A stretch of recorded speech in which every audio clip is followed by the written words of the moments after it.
প্রথমবারের মতো জুলাই অভ্যুত্থান নিয়ে মুখ খুলল আওয়ামী লীগ। ক্ষমা চাওয়া অপ্রাসঙ্গিক বলে মন্তব্য নওফেলের। সব মৃত্যুরই বিচার নিশ্চিতের দাবি। নির্বাচনের আগে তৃতীয় শক্তি নিয়ে আসছে ইসলামী আন্দোলন বাংলাদেশ। ফাঁকা ৩২ আসন নিয়ে সিদ্ধান্ত চূড়ান্ত। ফ্যাসিবাদ বিরোধীদের সমর্থন দেওয়ার ইঙ্গিত। জোটের ভাঙনের পর 12.5 ঘন্টার রুদ্ধদ্বার বৈঠকে জামায়াত, নির্বাচন ও আইন শৃঙ্খলা পরিস্থিতি নিয়ে আলোচনা। সারা দেশে জামায়াত আমিরের সফর নিয়ে সিদ্ধান্ত। নির্বাচন সামনে রেখে ইসিকে দুষছে রাজনৈতিক দলগুলো। লেভেল প্লেইং ফিল্ড না থাকা নিয়ে উঠছে প্রশ্ন। সব অভিযোগে ব্যবস্থা নেওয়া কঠিন, দাবি ইসি সচিবের। মার্কিন প্রেসিডেন্ট ট্রাম্পকে পিছিয়ে ফেলে বিশ্বসেরা কন্টেন্ট ক্রিয়েটরের তালিকায় তারেক রহমান। সোশ্যাল ব্লেডের ফেসবুক র্যাঙ্কিংয়ে আছেন 63 নম্বরে। জুলাইয়ের গণঅভ্যুত্থান কেন্দ্র করে ঘটে যাওয়া প্রাণহানি, দমন পীড়ন এবং এতে রাষ্ট্রের ভূমিকা নিয়ে দেশ ও দেশের বাইরে এখনও নানা মহলে প্রশ্ন ও উদ্বেগ রয়েই গেছে। এমন প্রেক্ষাপটেই বারবার আলোচনায় উঠে আসে বর্তমানে নিষিদ্ধ ঘোষিত আওয়ামী লীগের অবস্থান। এই ইস্যুতে দলটি অনুশোচনায় আছে কিনা এমন প্রশ্নের মুখে পড়েন ক্ষমতাচ্যুত প্রধানমন্ত্রী শেখ হাসিনার সর্বশেষ মন্ত্রিসভার শিক্ষামন্ত্রী মহিবুল হাসান চৌধুরী নওফেল। আওয়ামী লীগের কার্যক্রম নিষিদ্ধ হওয়ার পর এটিই ছিল দলটির কোনো শীর্ষ নেতার প্রথম প্রকাশ্য সংবাদ সম্মেলন। জার্মান ভিত্তিক সংবাদ মাধ্যম ডয়েচে ভেলে শিক্ষামন্ত্রী নওফেলের কাছে জানতে চেয়েছিল, জুলাই গণ অভ্যুত্থানে মৃত্যু ও দমন পীড়নের ঘটনায় আওয়ামী লীগ লজ্জিত বা ক্ষমা প্রার্থী কিনা। এমন প্রশ্নের জবাবে নওফেলের বক্তব্যে সরাসরি লজ্জা বা ক্ষমা প্রার্থনার ভাষা না থাকলেও তিনি জানান, ওই প্রশ্নটিকে তিনি অপ্রাসঙ্গিক মনে করেন। নওফেল তৎকালীন সরকারের সাফাই গিয়ে বলেন, ওই সময় দেশে ব্যাপক সহিংসতা ও বিশৃঙ্খল পরিস্থিতি তৈরি হয়েছিল, যা নিয়ন্ত্রণ করা ছিল বড় ধরনের চ্যালেঞ্জ। নিরাপত্তা বাহিনীর ভূমিকা প্রসঙ্গে তিনি এমন ধারণা দেন যে বল প্রয়োগ উদ্দেশ্য প্রণোদিত ছিল না এবং ঘটনাগুলোকে পরিকল্পিত হত্যাকাণ্ড হিসেবে দেখার সুযোগ নেই। তার বক্তব্যে আসে, এই বাস্তবতা বুঝতে হলে পুরো প্রেক্ষাপট বিবেচনায় নিতে হবে। একই সঙ্গে তিনি আবেগঘনভাবে জানান, ওই ঘটনা প্রবাহে অনেক পরিবার তাদের সন্তান হারিয়েছে। এই কষ্ট থেকে সরকার বা দল কেউই আলাদা নয়। তার ভাষায় ইঙ্গিত ছিল, যারা অপরাধ করেছে তাদের জবাবদিহির বাহিরে থাকার সুযোগ নেই। প্রমাণিত হলে সংশ্লিষ্ট সবাইকেই এর দায় নিতে হবে, এমনকি নিজের দল বা সরকারকেও। নওফেল আরও বলেন, সত্য উদ্ঘাটন করাই সবচেয়ে জরুরি। কারা এর পেছনে ছিল, কোথা থেকে অর্থায়ন এসেছিল, এসব প্রশ্নের উত্তর সামনে আসা দরকার। তিনি স্পষ্ট করেন, সব মৃত্যুরই বিচার হওয়া উচিত। নির্দিষ্ট কোনো নাম বা ঘটনার মধ্যেই তা সীমাবদ্ধ রাখা যাবে না বলেও মন্তব্য তার। হিমাতুল জান্নাত, যুগান্তর নিউজ। নির্বাচনী ময়দানে যখন সাজ রব, তখন রাজনীতির সমীকরণে নতুন মাত্রা যোগ করল ইসলামী আন্দোলন বাংলাদেশ। এবারের নির্বাচনে 268টি আসনে এককভাবে লড়াই করার ঘোষণা দিলেও বাকি 32টি আসন নিয়ে নতুন কৌশল হাতে নিয়েছে দলটি। যেখানে হাত পাখা প্রতীকের কোনো প্রার্থী নেই, সেই শূন্যস্থানগুলো পূরণে ফ্যাসিবাদ বিরোধী শক্তির সৎ ও দক্ষ প্রার্থীকে আলোচনার ভিত্তিতে সমর্থন জানাবে ইসলামী আন্দোলন বাংলাদেশ।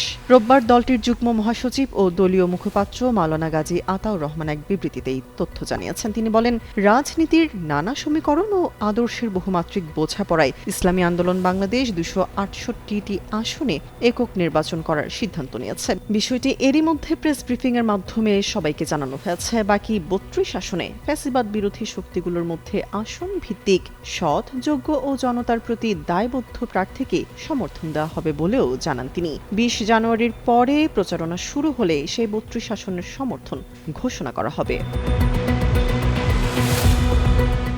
ভেঙে গেছে বাংলাদেশ জামায়াত ইসলামীর 11 দলীয় জোট। এককভাবেই নির্বাচনের সিদ্ধান্ত নিয়েছে যুগপৎ আন্দোলনের অন্যতম শরিক ইসলামী আন্দোলন বাংলাদেশ। এতে ভেঙে চূর্ণ বিচূর্ণ হয়ে গেছে ইসলাম পন্থীদের ভোট এক বাক্সে আনতে জামায়াতের পরিকল্পনা। এমন পরিস্থিতিতেই টানা 12 ঘন্টার রুদ্ধদ্বার বৈঠক করেছে জামায়াতের কেন্দ্রীয় নির্বাহী পরিষদ। শনিবার রাজধানীর মগবাজারের দলটির কেন্দ্রীয় কার্যালয়ে সকাল 9টায় শুরু হয়ে রাত 9:30 পর্যন্ত এ বৈঠক চলে। জামায়াত ইসলামীর আমির ডক্টর শফিকুর রহমানের সভাপতিত্বে দলের কেন্দ্রীয় নির্বাহী পরিষদের বিশেষ বৈঠক অনুষ্ঠিত হয়েছে। বৈঠকে দলের নায়েবে আমির, সেক্রেটারি জেনারেল, সহকারী সেক্রেটারি জেনারেল এবং কেন্দ্রীয় নির্বাহী পরিষদের সদস্যরা উপস্থিত ছিলেন। এছাড়াও ছিলেন বিভিন্ন বিষয়ের কয়েকজন বিশেষজ্ঞ এবং জামায়াতের কেন্দ্রীয় নারী বিভাগের দায়িত্বশীলরা। রাতে জামায়াতের প্রচার বিভাগ জানিয়েছে, বৈঠকে ত্রয়োদশ জাতীয় সংসদ নির্বাচন, দলের নির্বাচনী ইশতিহার, পলিসি পেপার, ভোট কেন্দ্রে সিসি ক্যামেরা স্থাপন, লেভেল প্লেইং ফিল্ড নিশ্চিত করা এবং সার্বিক আইন শৃঙ্খলা পরিস্থিতি নিয়ে বিস্তারিত আলোচনা করা হয়। এছাড়া নির্বাচন ঘিরে প্রচার কার্যক্রমের অংশ হিসেবে আগামী 22 জানুয়ারি ঢাকায় এবং 23 ও 24 জানুয়ারি উত্তরবঙ্গ সহ সারা দেশে জামায়াতে আমিরের সফর চূড়ান্ত করা হয় বৈঠকে।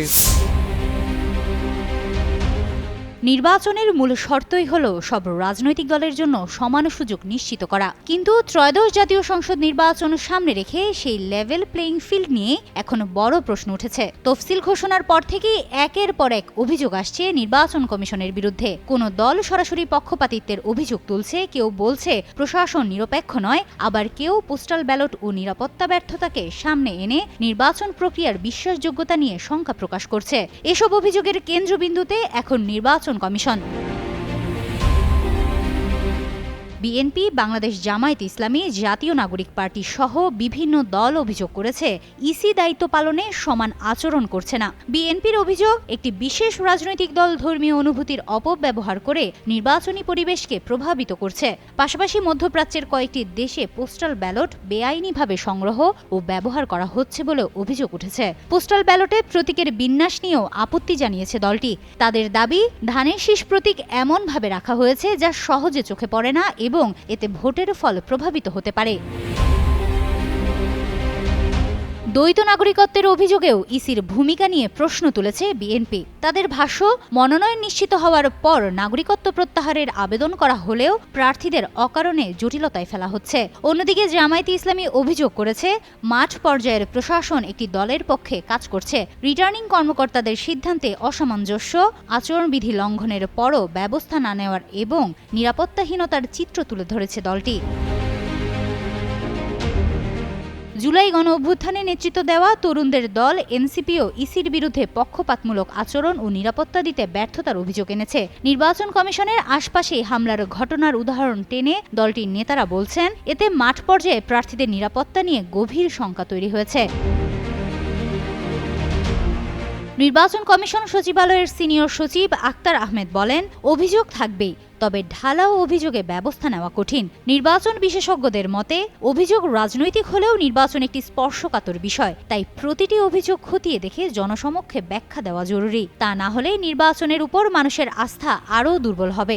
সমান সুযোগ নিশ্চিত করতে ইসির দৃশ্যমান ও কার্যকর ভূমিকা এখন সময়ের দাবি। হিমাতুল জান্নাত, যুগান্তর নিউজ। সামাজিক যোগাযোগ মাধ্যম ফেসবুকে বিশ্বসেরা কন্টেন্ট ক্রিয়েটরদের তালিকায় স্থান করে নিয়েছেন বিএনপির চেয়ারম্যান তারেক রহমান। সামাজিক মাধ্যম বিশ্লেষণকারী আন্তর্জাতিক ওয়েবসাইট সোশ্যাল ব্লেডে প্রকাশিত শীর্ষ 100 ফেসবুক কন্টেন্ট ক্রিয়েটরের তালিকায় তিনি 63তম অবস্থান রয়েছেন। এই র্যাঙ্কিংয়ের তিনি মার্কিন প্রেসিডেন্ট ডোনাল্ড ট্রাম্পকেও পেছনে ফেলেছেন। ট্রাম্পের অবস্থান তারেক রহমানের চেয়ে 4 ধাপ পেছনে। রোববার বিএনপি মিডিয়া সেল থেকে এক বিবৃতিতে জানানো হয়, কন্টেন্ট পোস্টের সংখ্যা এবং জনসম্পৃক্ততার বিচারে তারেক রহমানের অবস্থান বর্তমানে ট্রাম্পের উপরে। সোশ্যাল ব্লেডের তথ্য অনুযায়ী তারেক রহমানের ভেরিফাইড ফেসবুক পেজে বর্তমানে 55,76,000-এর বেশি লাইক রয়েছে এবং এর এঙ্গেজমেন্ট বা আলোচনার মাত্রা প্রায় 16,48,000-এরও উপরে। চমৎকার পারফরমেন্সের কারণে সোশ্যাল ব্লেড তার পেজটিকে A++ গ্রেড প্রদান করেছে। গত 14 দিনে পেজটিতে প্রায় 48,000 নতুন লাইক যুক্ত হয়েছে এবং দৈনিক গড়ে 39,000-এরও বেশি লাইক বাড়ছে। বর্তমানে বিশ্বব্যাপী সক্রিয় ও প্রভাবশালী রাজনৈতিক ফেসবুক পেজগুলোর মধ্যে এটি অন্যতম হিসেবে স্বীকৃত। সোশ্যাল ব্লেডের সংজ্ঞা অনুযায়ী ফেসবুকে যাদের নিয়ে সবচেয়ে বেশি আলোচনা ও কন্টেন্ট শেয়ার করা হয় তাদেরই শীর্ষ ক্রিয়েটরের তালিকায় রাখা হয়। সেই হিসেবে তারেক রহমান বর্তমানে বিশ্বের অন্যতম প্রভাবশালী রাজনৈতিক ব্যক্তিত্ব হিসেবে নিজের অবস্থান জানান দিচ্ছেন।